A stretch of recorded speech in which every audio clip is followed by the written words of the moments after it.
Hey everybody, this is a quick video in case you have Shure Aonic Free wireless Bluetooth earbuds and you need to do a hard reset to the factory default settings on them. Now you're going to want to do this reset for one of two reasons. The first one is troubleshooting in case you're having any issues with these earbuds not connecting, not syncing, not pairing properly with Bluetooth, if they're not charging.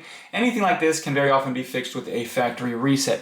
Now the second reason you might want to do this is if you just want to, delete them off any devices you've had them within the past, have them forget everything, so we can set them up basically like we're just setting up a brand new set of earbuds coming out of the box.